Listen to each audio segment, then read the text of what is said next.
Good morning, students of class 10. You are welcome back to the e-classes now. We are doing English and we are doing the first poem, The Dust of Snow. Today's date is 19th of May 2021. So now here, central idea of the poem. What is the main idea of this poem? Why the writer wrote this poem and what he wants us to learn? So the central idea of the poem, there are altogether 7 points over here, A to G. Let us continue one by one. First we'll learn about the central idea, then we'll go through according to the poem. The poem is set on a wintry day. It was winter, because here in the poem the snowflakes, it is mentioned over here. So automatically we can understand that it is about the winter. It is set on a winter day. In the first stanza, the poet describes a simple natural happening, that this type of event or happening takes place every now and then. That's natural happenings. He tells about simple natural happening. The snow is falling heavily. The snow is falling heavily in the first stanza. That's a natural happening.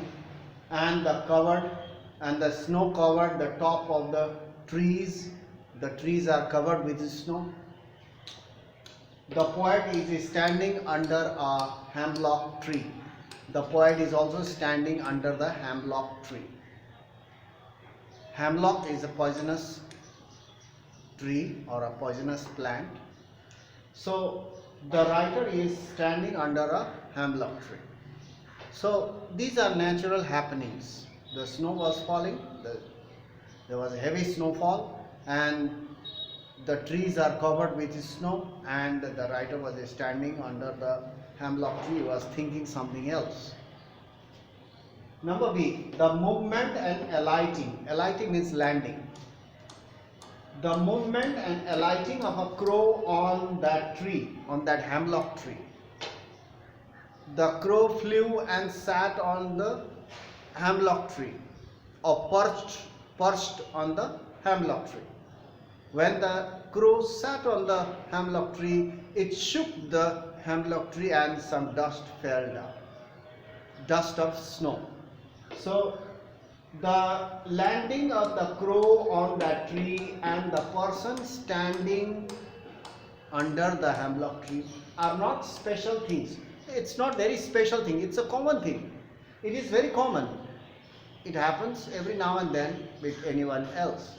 So here in the poem, the writer wants us to know the crow is a symbol of ill omen. Crow is a symbol of ill events, evil event, bad happening. Crow is a symbol of bad happening, as well as the hemlock tree is also poisonous. And the hemlock tree associated with a person are not special either.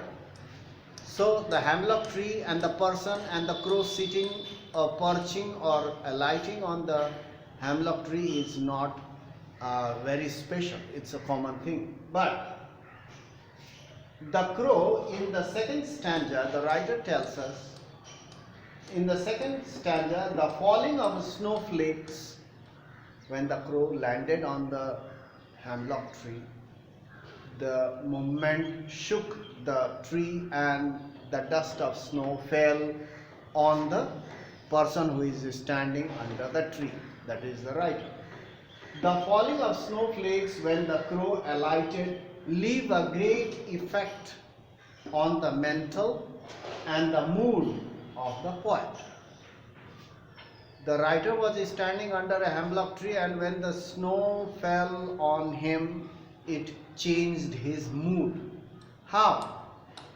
The writer must be thinking very something or some situations, upsetting situation. He was very sad, he was moody, He was thinking, he was lost in his thought. He had no idea about the surroundings. He was thinking. He was quite sad.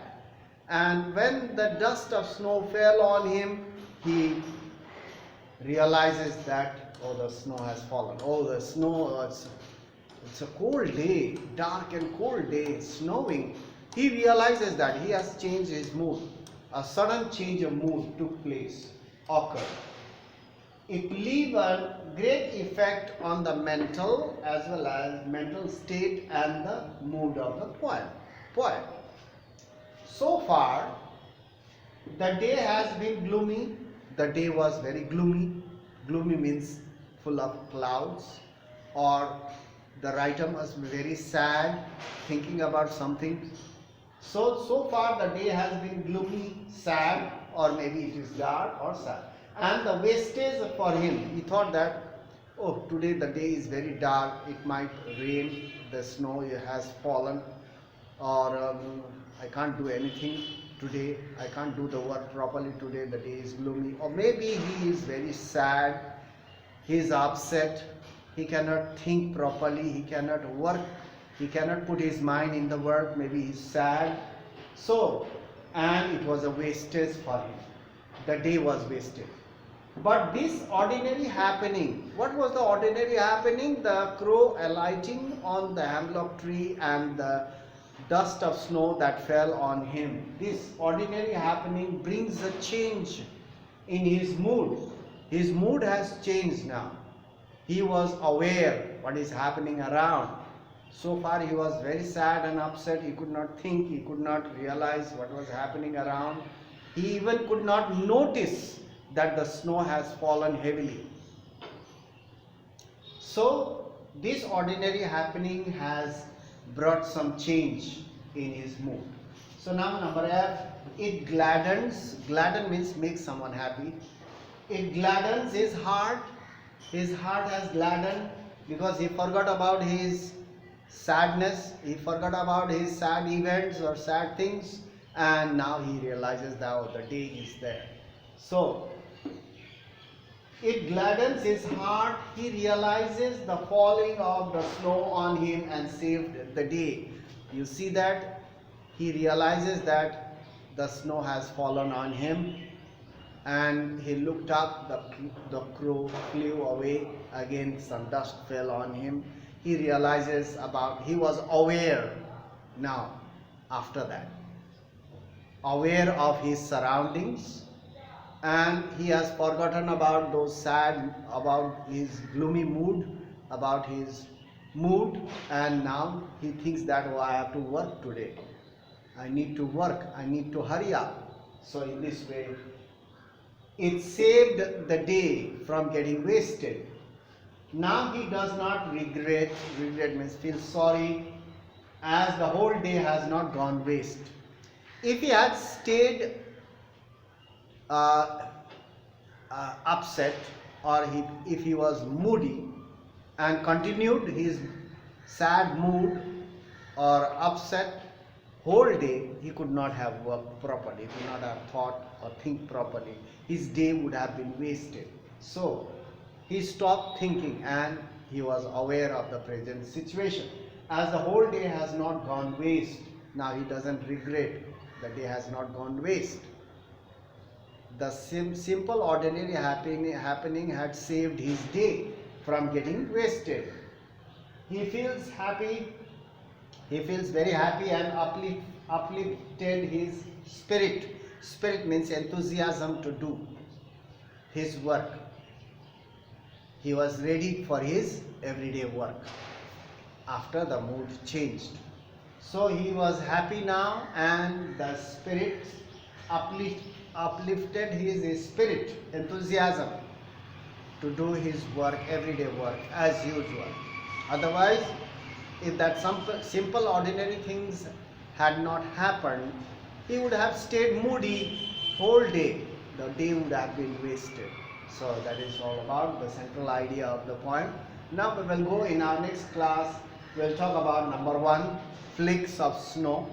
We'll talk about flake of snow. Then we'll talk about the crow, and we'll talk about the hemlock tree, what it signifies, we'll talk about one after another. So in the next video, we'll talk about flakes of snow. So that's all for today. Thank you for your watching. Stay safe. Continue studying at home. Go through this poem also. Do reading and learning. Whatever is being provided, you go through that, learn, memorize, or keep on practicing writing. You read and write. So these are the things you have to do till now. So that's all for today. We'll meet in the next one.